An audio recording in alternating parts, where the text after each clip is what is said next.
नमस्कार। आयुक्तालय के यूट्यूब चैनल ज्ञान सुधा पर आप सभी का हार्दिक स्वागत और अभिनंदन।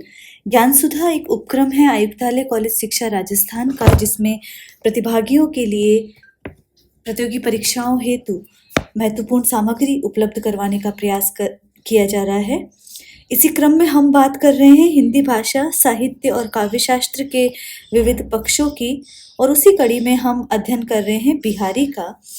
जब हम बिहारी को देखते हैं तो बिहारी रीतिकाल, जो कि 1700 से 1900 विक्रम संवत का समय है हिंदी साहित्य का, उसमें रीति सिद्ध काव्यधारा के प्रतिनिधि कवि ठहरते हैं। बिहारी का जन्म 1595 ईस्वी में और देहावसान 1664 ईस्वी में होता है। ये ग्वालियर में इनका जन्म हुआ था और इनकी जो कृति देखते हैं वो बिहारी सतसई है, जिसमें 713 दोहे समावेशित हैं और इन दोहों की विषय वस्तु भक्ति, नीति और श्रृंगार की विषय वस्तु है। कुछ दोहों का अध्ययन हम कर चुके हैं और आज उसी क्रम में हम आगे के जो दोहे हैं हम उनका अध्ययन करेंगे। कल जो अंतिम दोहा हमने पढ़ा उसकी हम पुनर्व्याख्या यहाँ पर फिर से कर रहे हैं। सनी कज्जल चख झक लगन, उपजो सुदिन सनेहू, क्यों न नृपति वह भोग वे, लही सुधेसु सब देहु। तो यहाँ पर जो शनि की बात की जा रही है, तो शनि, यहाँ पर शनि ग्रह की बात की जा रही है, जिसका यदि हम देखें तो इस ग्रह का रंग जो है काला माना जाता है। तो वहां पर शनि कज्जल, जिसमें कज्जल शनि है, तो किसमें है ना, आंख की बात की जा रही है, जिसमें जो शनि जिसमें जिस तरह कॉर्निया जो है वो अगर हम देखें तो काले वर्ण का, श्याम वर्ण का है, तो उसी तरह शनि की तुलना कज्जल से की गई है। चख झक लगन, चख मतलब, चख का अर्थ यहाँ पर चक्षु से है और झक का अर्थ है मीन। तो चक्षु यहाँ पर जब देखेंगे तो चक्षु और मीन की बात की जा रही है। तो यहाँ पर अगर ज्योतिष की दृष्टि से देखें तो बिहारी यहाँ पर ये कह रहे हैं कि जब लगन शब्द के अनुसार यहाँ पर श्लिष्ट आएगा और यहाँ पर वो कह रहे हैं कि जब जो मीन, जो शनि राशि है उसमें मीन का आगमन होता है, तब वहां पर श्रेष्ठ दिन माना जाता है। तो यही बात यहाँ पर कह रहे हैं कि मीन लग्न किसी लग्न में आ जाए और उसी समय शनि ग्रह भी उस राशि में आ जाए, तो ज्योतिष शास्त्र के अनुसार ऐसा मनुष्य राजा होता है। तो यहाँ पर उसी बात की बात कह रहे हैं। सुदिन सनेहु, उपजो सुदिन सनेहु, कि किसी का जन्म जब होता है और किसी के जन्म के समय यदि मीन लग्न हो और मीन लग्न में ही शनि ग्रह भी उस समय मीन राशि में आ जाए, तो वो जो व्यक्ति होता है वो राजा के समान सुख भोगता है। तो यहाँ पर भी ऐसे ही सुदिन की बात की जा रही है, ऐसे ही सुअवसर की बात की जा रही है, जब चख, जो अर्थात नायक और नायिका के नेत्रों का जो लगन मिलन होता है, और चूंकि जो नेत्र हैं वो काजल से युक्त है, इसलिए यहाँ पर ये बात की जा रही है।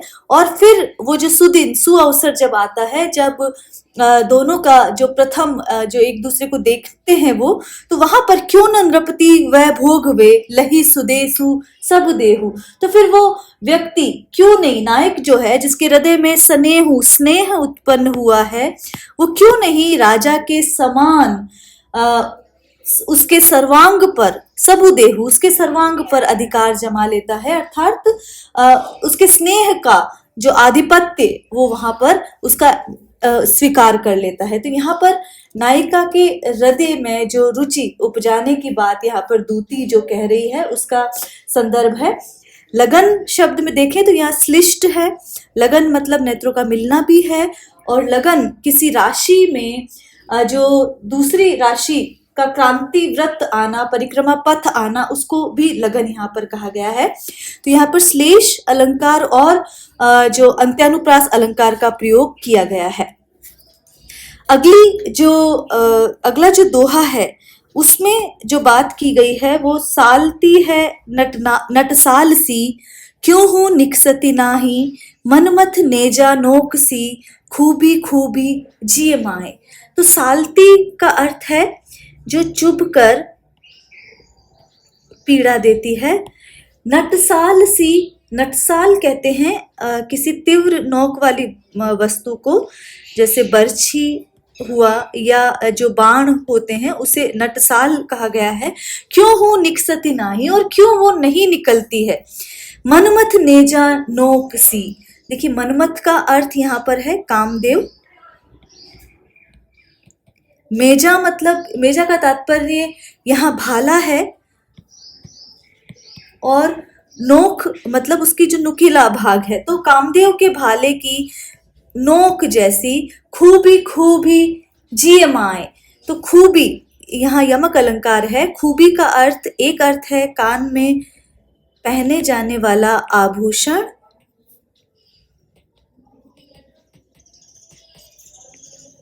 और जो दूसरा खूबी प्रयुक्त हुआ है उसका अर्थ है धसा हुआ या चुभा हुआ। तो यहाँ पर जो खूबी है उस पर जो नायक रीझता है उसका चित्रांकन है यहाँ पर। तो कामदेव के भाले के नोक सी, मनमथ नेजा नोक सी, जो कामदेव के भाले के नोक सी खूबी जो है, अर्थात जो कानों में पहने जाने वाला आभूषण है, वो मेरे हृदय में, मेरे जिये में धसा हुआ है, और वो नटसाल सी चुभती है, नटसाल सी मेरे हृदय में खटकती है, सालती है। क्यों हूं निकसत नाही, और वो किसी भी प्रकार निकलती नहीं है। तो ये बात यहाँ पर बिहारी कह रहे हैं। जो खूबी का मतलब यहाँ कर्णाभरण से है, इसे ध्यान देना चाहिए। यमक अलंकार है। साथ ही अगर हम देखें मनमथ नेजा नोक सी, तो यहाँ पर उपमा अलंकार, चूंकि सी वाचक शब्द का प्रयोग आया है, और अंत्यानुप्रास अलंकार का प्रयोग भी देख सकते हैं। तो ये यहाँ पर ध्यान देना चाहिए कि खूबी पर रीझे हुए नायक का, नायिका की किसी सखी अथवा दूती से जो ये व्यंजक वचन कहा गया है, उस पे बात की जा रही है। तो ये भी श्रृंगार का दोहा है बिहारी का, जो कि बिहारी सतसई में समावेशित है। अगला जो दोहा है उसमें बिहारी कह रहे हैं कि जुवती जौन में मिल गई। जौन का मतलब है यहाँ पर चांदनी, ज्योत्सना से लिया गया है। जुवती का तात्पर्य युवती से है। मिल गई मतलब मिल जाना। नेक न होत लखाई, और नेक मतलब जरा भी, लखाई मतलब दिखाई नहीं देती है। सौंधे के डोरे लगी अली चली संग जाई। सौंधे का अर्थ है सुगंध, और जिस प्रकार अगर हम देखें डोरे का मतलब है डोरे में, तो जिस प्रकार दीपक की किरणें तार की भांति चारों ओर फैलती है, उसी प्रकार सुगंधी वस्तु भी वायु से चारों ओर प्रसारित हो जाती है। तो उसी प्रसारित होने वाले वो डोरे को यहाँ पर डोरा कहकर लक्षित किया गया है। अली का मतलब यहाँ पर सखी है, और इस पद को श्लिष्ट भी माना जा सकता है, जिसमें दूसरे अर्थ यदि हम लेंगे तो भ्रमर से लेंगे। तो इस प्रकार इसका माना जा सकता है। तो यहाँ पर चूंकि युवती जौन में मिल गई, चांदनी और ज्योत्सना से युवती के रूप सौंदर्य की तुलना की गई है। तो यहाँ जो नायिका का जो प्रकार है वो शुक्लाभिसारिका नायिका है। तो वह नायिका जो शुक्ल पक्ष की रात्रि में विचरण करती है, शुक्लाभिसारिका नायिका। तो यहाँ पर ये बात उसके गौर वर्ण को लेकर कही गई है। तो यहाँ पर उसकी जो युवती की जो अंतरंग सखियां है, उसके रूप लावण्य का वर्णन करती हुई कह रही है, युवती जौन में मिल गई, कि वो युवती इतनी गौर वर्ण की है कि उसका जो सौंदर्य है वो चांदनी में मिल गया है, चांद की ज्योत्सना में मिल गया है। नेक न होती लखाई, और वो किंचित भी, जरा भी वो लक्षित नहीं होती है, दिखाई नहीं होती है। अतः उसको लक्षित करके उसके संग चलना, उसके साथ चलना असंभव है, क्योंकि वो चांदनी रात्रि है और वो ज्योत्सना में ही मिल गई है, तो वो दिखाई भी नहीं देती। अली चली, सौंधे के डोरे लगी अली चली संग जाए। लेकिन वो जो उसकी सुगंधी है उसी के साथ लगकर उसकी जो सखी है वो चली जा रही है, डोरे के सहारे पर ही उसके साथ को अनुभव करके वो उसके संग चली जा रही है। यदि हम अली का अर्थ यदि यहाँ पर भ्रमर लेते हैं तो भ्रमर का अर्थ ये हो जाएगा कि भ्रमर जो है वो जो सुगंध युक्त जो पुष्पित जो नायिका है उसके साथ वो पुष्प के साथ चला जा रहा है। तो यहाँ पर श्लिष्ट पद हो जाएगा अली। तो यहाँ पर श्लेष अलंकार हम देख सकते हैं और साथ ही अंत्यानुप्रास अलंकार का जो सौंदर्य है वो भी दृष्टव्य है। युवती जौन में हम अनुप्रास अलंकार भी देख सकते हैं। तो ये बिहारी का श्रृंगार का दोहा है। ये भी जो अगला दोहा देखते हैं, हो रीझी लखी रीझी हो, छबी ही छबीले लाल, सोन जुई सी होती, दुति मिलत मालती माल। तो दुति का मतलब है चमक या आभा, जिसे द्युति कहा जाता है। यदि हम तत्सम शब्द देखें तो इसका अर्थ है चमक या कि आभा। मालती माल, मालती पुष्पों की माला। सोन जूही, तो सोन जूही सी लग रही है वो, सोन जही जो पुष्प होते हैं। हो रीझी लखी रीझी हो, तो यहाँ पर जो कोई दूती है वो नायिका के रूप लावण्य का वर्णन करते हुए कह रही है हो रीझी। हो का तात्पर्य है मैं, कि मैं तो उस पर रीझ गई हूँ, लखी रीझी हो, और तुम भी हे छबीले लाल उसकी छवि को देखकर, लखी को मतलब देखकर रीझ जाओगे। तो ये यहाँ पर तात्पर्य है कि मैं तो रीझ गई हूं, लेकिन हे छबीले लाल तुम भी, हे चतुर नायक तुम भी उसको देखकर रीझ जाओगे। सोन जूही सी वोती, दुति मिलत मालती माल। तो उसका सौंदर्य, उसकी गुराई ऐसी है, ऐसे पीत वर्ण की है कि उसकी आभा मिलते ही जो मालती पुष्पों की माला है वो सोन जूही सी हो जाती है। तो मालती भी सुनहरी हो जाती है। सोन जूही से तात्पर्य यहाँ जो हम अगर वर्ण साम्य से लेंगे तो सुनहरी हो जाती है, ये बात यहाँ पर कवि कह रहे हैं। सोन जूही सी होने से यहाँ उपमा अलंकार आएगा। छवि ही छबीले लाल, यहाँ पर अनुप्रास अलंकार है। दुति मिलत मालती माल, और रूपकाति शोक्ति अलंकार भी देखा जा सकता है, क्योंकि सौंदर्य का अतिशय वर्णन यहाँ पर किया गया है। भाषा ब्रज भाषा है, तो ये ध्यातव्य है। अगला जो दोहा है उसमें बहके सब जिए की कहत, ठोर कुठोर लखे ना, छिन और से ए छवि छाके नैन। छाके नैन, छके नैन, जिस प्रकार कोई छक जाता है, मदमस्त हो जाना, तो इसका तात्पर्य ये है ए छवि छाके नैन, किसी के रूप सौंदर्य को देखकर उसमें छक जाना, ये अर्थ है यहाँ पर। बहके का अर्थ है अवश स्थिति जो है, अपने वश से जो बाहर है उसकी बात है। सब जिए की कहत, और सारे जिए की बात कह देते हैं। किसकी बात, यहाँ पर नैनों की बात की जा रही है। तो कोई सखी जो है वो नायिका से कहती है कि तुझे अपना अनुराग या अपने हृदय की जो बातें हैं वो छिपा कर रखनी चाहिए। तो नायिका उसका उत्तर देती हुई कहती है कि बहके सब जिए की कहत, कि जो नेत्र हैं वो तो अवश हैं, मेरा इन पर वश नहीं चलता, और ये मेरे हृदय की बात को कह देते हैं। ठोर कुटोर लखेना, ये कोई भी स्थान नहीं देखते। ठोर कुठोर अर्थात अवसर या जो अनअवसर है, कहाँ कहना चाहिए या कहाँ नहीं कहना चाहिए, ये नहीं देख पाते हैं, नहीं समझ पाते हैं, और उस बात का प्रकाशन जो है वो कर देते हैं। छिन और से, तो यहाँ पर ये जो नेत्र हैं वो क्षण क्षण पर और ही अर्थात और ही प्रकार के होने वाले हैं। ए छवि छाके नैन, तो ये छवि रूपी जो मदिरा है उसको पीकर बहक गए हैं, इसीलिए इनकी जो वृत्ति है, इनका जो स्वभाव है वो क्षण क्षण बदलता रहता है। ये क्षण में मेरे होते हैं और क्षण में ही और ही प्रकार के हो जाते हैं, इसलिए ये छवि छाके नैन है, छवि में मदमस्त हुए नैन है।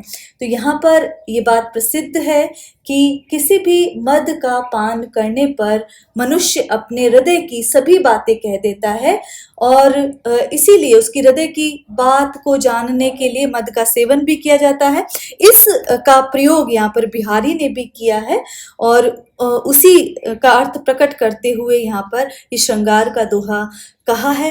तो इसमें ए छवि छाके नैन की बात यदि हम करें या ठोर कुठोर लखे ना, तो यहाँ पर जब हम देखते हैं तो अनुप्रास अलंकार की बात की गई है। छिन और से कहावत का प्रयोग किया गया है।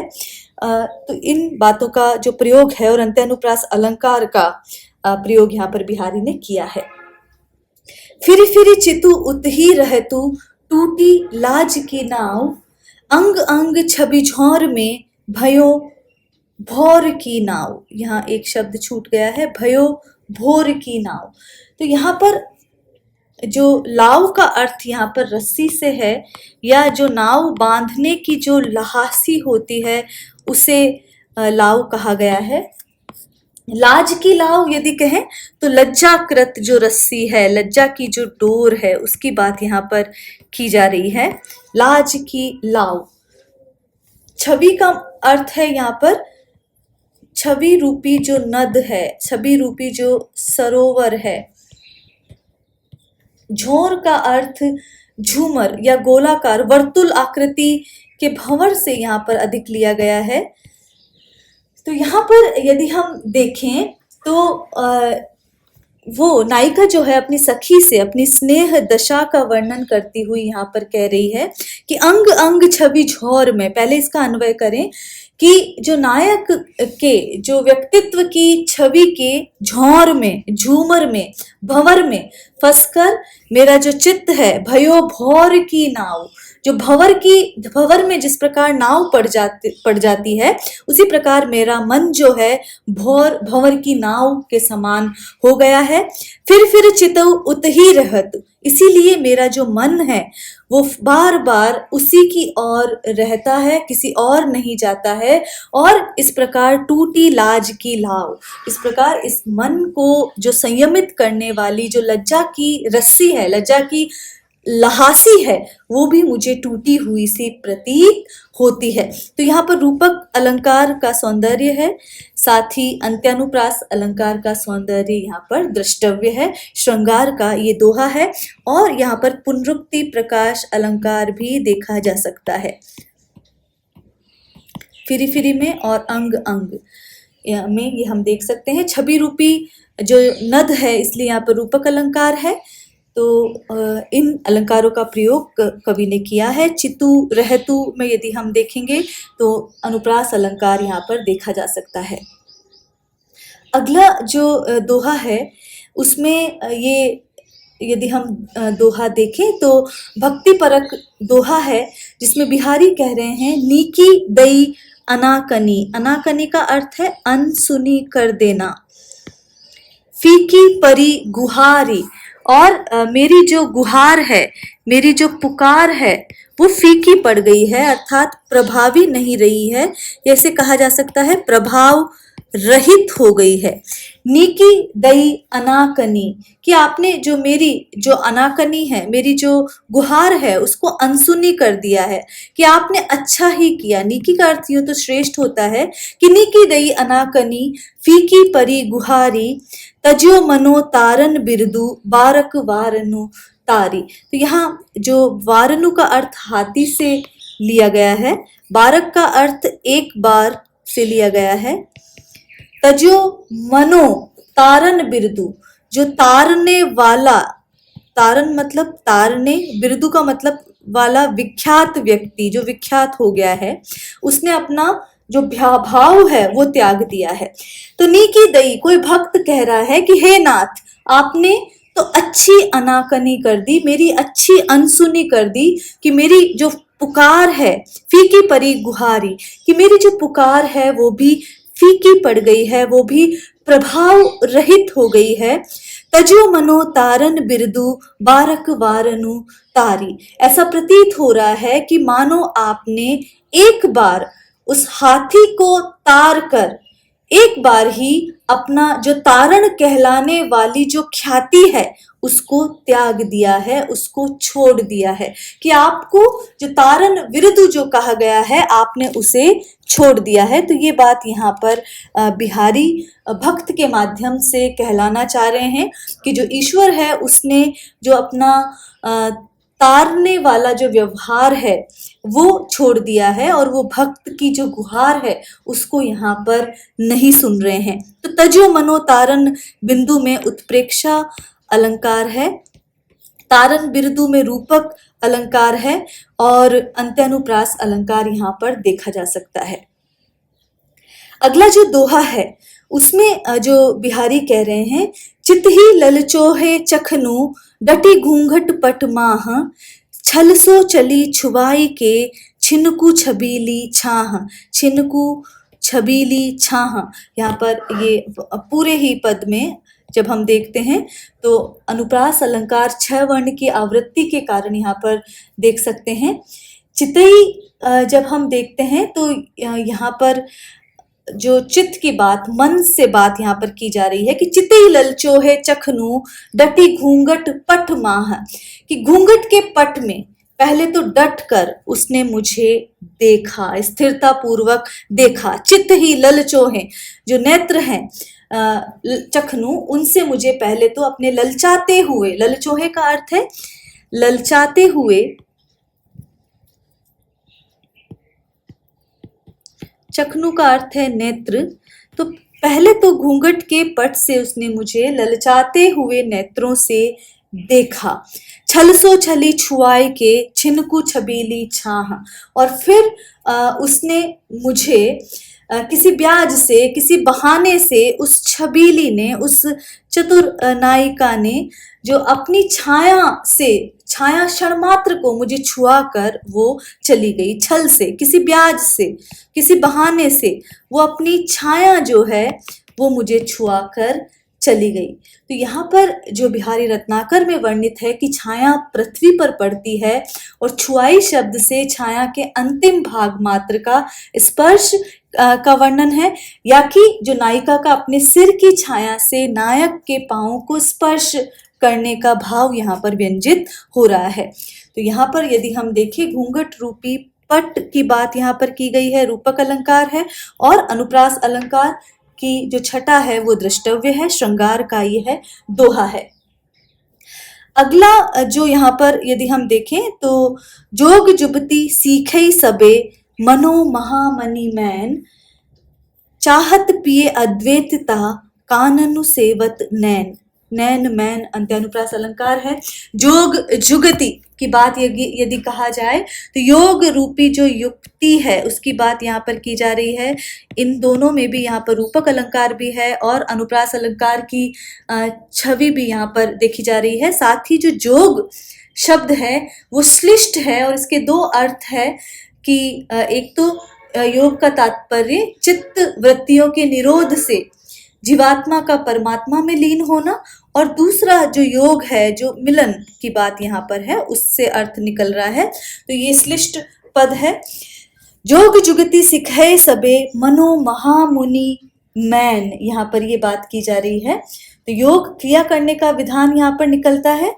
और यदि हम देखें तो सबे मनो महामुनि मैन, तो यहाँ पर नयन रूपी योगियों की बात यहाँ पर की जा रही है। महामुनि मतलब योगी है, कि अब तेरे जो नयन रूपी योगी हैं वो कानों का सेवन करने लगे हैं।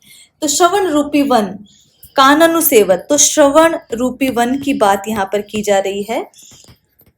मानो मदन रूपी सबे मनो महामुनि नैन, मानो मदन रूपी जो कामदेव रूपी जो महायोगी के द्वारा योग की वे सब युक्तियां सीखे हुए हों, और इसीलिए जो प्रिय से अद्वैतता वो चाहते हैं, एकात्मा एकता वो चाहते हैं, इसीलिए इनकी जो शोभा पर रीझ कर शायद जो प्रिय वो सदैव समक्ष उपस्थित रहें, इसीलिए वो कानों का सेवन करने लगे हैं, या कानों का जो वहाँ पर उसका पाठ करने लगे हैं, कानों को रिझाने लगे हैं। तो यहाँ पर जो परिहास की बात यहाँ पर की गई है और यहाँ पर नेत्रों के सौंदर्य और उसके बढ़ाव की बात यहाँ पर की गई है कि जो नेत्र हैं वो मानो योग की युक्ति सीख गए हैं और इसीलिए कानों तक उनका निवास हो गया है, कानों तक उनका वास वहां पर हो गया है और कानों को वो सेवन करना चाहते हैं। मानो जो मदन जो योगी हुए, मदन जो महामुनि हुए हैं, उनसे उन्होंने योग की शिक्षा ली है और इसीलिए वो कानों का सेवन करने लग गए हैं। तो यहाँ पर जब हम देखेंगे तो महामुनि जब हम देखते हैं तो यहाँ पर रूपक अलंकार का प्रयोग है। जब हम मैन और नैन में देख रहे हैं तो अंत्यानुप्रास अलंकार की बात यहाँ पर की गई है। काननु सेवत तो कानो रूपी वन की बात की गई है, यहाँ भी इनमें रूपक है। जोग शब्द चूंकि दो अर्थ में निकल रहा है इसलिए ये श्लिष्ट पद माना जाएगा। श्रृंगार का ये दोहा है, श्रृंगार रस की अभिव्यंजना बिहारी ने इस दोहे में की है। अगला जो दोहा है कि खरी पातरी कान की कौन बहाऊ बानी, आंख कली न रली करे अली अली जिए जानी। तो जब हम अली अली ये शब्दों की आवृत्ति यहाँ पर देख रहे हैं तो पुनरुक्ति प्रकाश अलंकार है। खरी का अर्थ है यहाँ पर बहुत से लिया गया है या अत्यंत से लिया गया है, अधिक से लिया गया है। पातरी कान की, पातरी का अर्थ है जो सुकुमार हो या जिस पर, इसका अन्य अर्थ है जिस पर किसी बात का प्रभाव ना पड़े, जो प्रभावहीन हो। पातरी कान की, तो यहाँ पर जो बिना विचारे जो जिस पर विश्वास कर लिया जाए, जल्दी जिस पर विश्वास कर लिया जाए, तो खरी पातरी कान की, तो अर्थात जो कान की कच्ची हो। यहाँ पर इस मुहावरे का अर्थ यहाँ पर कवि कर रहे हैं कान का पतला तो होना नहीं हो सकता लेकिन कान का कच्चा होना। तो खरी पातरी कान की कौन बहाऊ बानी, बहाव का अर्थ है बहा देने वाली, तो बहा देने वाली अर्थ से यहाँ लिया गया है कि कोई सखी अपनी सखी को कह रही है, नायिका को कह रही है कि तू कान की बड़ी कच्ची है और कौन बहाऊ बाने, कि आखिर किस अर्थ की या तुझको कौन सी ऐसी बान है, कौन सी ऐसी बात है कि तू बिना विचारे ही सबकी बातों पर विश्वास कर लेती है। आंख कली न रली करे अली अली जिए जानी। तो हे सखी, तू अपने हृदय में ये बात निश्चय कर ले कि अली जो है या भ्रमर जो है वो कभी भी आंख की कली में जो विहार नहीं करता है। तो यहाँ पर जो नायक की एक निष्ठता के प्रति जो दूती जो नायिका है वो उसकी सखी को वहां पर एक विश्वास प्रदान करती हुई नजर आ रही है। श्रृंगार का दोहा है आंख कली न रली करे, तो यहाँ पर अन्योक्ति के माध्यम से बात स्पष्ट की गई है, तो अन्योक्ति अलंकार यहाँ पर माना जाएगा। ब्रजभाषा का प्रयोग यहाँ पर देखा जा सकता है। अगला जो दोहा है उसमें पिए बिछुरन को दुसहु दुख हरसु जात प्योसार। प्योसार का अर्थ यहाँ पर नेहर से होता है या कि जो पिता का घर से होता है। तो यहाँ पर ये कहा जा रहा है कि नेहर जो जाते समय, पिए बिछरन को दुसह दुख, किसी स्त्री को नेहर जाते वक्त एक तो उसे नेहर वालों की जो दर्शन की संभावना का हर्ष है और दूसरी ओर प्रिय से बिछुड़ने का जो असह दुसहु दुख है। तो ये जो स्थिति है कि एक ही साथ शोक भी है, एक ही साथ हर्ष भी है, उसके लिए यहाँ पर कवि कह रहे हैं कि दुर्योधन लो देखियति, तो उसकी स्थिति दुर्योधन के समान हो गई है। तजत प्राण इहि बार, कि जिस प्रकार दुर्योधन की स्थिति प्राण तजते समय हुई थी वैसी ही स्थिति उस नायिका की, उस सखी की देखी जा सकती है। अब दुर्योधन की स्थिति क्या थी? तो दुर्योधन को ऐसा माना जाता है कि ऐसा शाप था कि जब उसकी मृत्यु होगी तो उस अवसर पर उसका हर्ष और शोक दोनों की एक साथ व्यापेंगे, एक साथ अनुभूति होगी, तभी वो मृत्यु को प्राप्त होगा। तो वैसी ही स्थिति यहाँ पर उस स्त्री की हो रही है, उस नायिका की हो रही है जो अपने नेहर जा रही है, लेकिन वो नेहर जाते वक्त अपने जो आत्मीय हैं, अपने जो पिता माता हैं, उनके दर्शन भी चाहती है और साथ ही अपने प्रिय से बिछड़ने का दुख भी, ऐसा है ये दुख भी है। तो यहाँ पर यदि दुर्जोलन दो देखियति हम देखें तो यहाँ पर अनुयोक्ति अलंकार है और प्योसार और इहिबार में अंत्यानुप्रास अलंकार का प्रयोग किया गया है। दुसहु दुख में भी अनुप्रास अलंकार है। तो इस प्रकार अलंकारों की छटा देख सकते हैं और श्रृंगार रस का प्रयोग यहाँ पर कवि ने किया है। अगला जो दोहा है, झीने पट में झुलमुली झलकती ओप अपार। ओप का मतलब है उसका जो आभा है। झुलमुली का अर्थ यहाँ पर यदि हम देखें तो यहाँ भी जो कानों में पहने जाने वाला जो आभूषण है, झुलमुलाती हुई, उसकी बात यहाँ पर की जा रही है कि झीने पट में झुलमुली। झुलमुली का अर्थ झिलमिलाना से भी लिया जा सकता है कि जो झीने वस्त्र में जिसकी छवि झिलमिलाती रहती है या चमकती रहती है, उसकी बात यहाँ पर की जा रही है। लस्ती का अर्थ है जो दिखाई देती है। तो सुरतरु की मनु सिंधु में लसती सपल्लव डार, कि मानो जो सागर है उसमें जो कल्प वृक्ष की जो पत्ते युक्त सपल्लव डार जो है वो झिलमिलाती हुई दिखाई देती है। तो झुलमुली का अर्थ है झिलमिलाना या झुलमुलाती हुई, कि नायिका की जो छवि है वो उसकी अपार जो ओप है, उसकी जो आभा है, वो झीने पट में ऐसी झलकती है कि मानो कल्प वृक्ष की पल्लव सहित डार समुद्र में विलास कर रही है। सपल्लव डार यहाँ पर उसको उसकी उपमा, उसके पूरे जो शरीर से उपमा देने के कारण, उसकी पल्लवों से उपमा देने के कारण यह बात कही गई है। मनु सिंधु, मनु शब्द आने से यहाँ उत्प्रेक्षा अलंकार माना जाएगा। ब्रजभाषा का प्रयोग है और अंत्यानुप्रास अलंकार यहाँ पर देखा जा सकता है।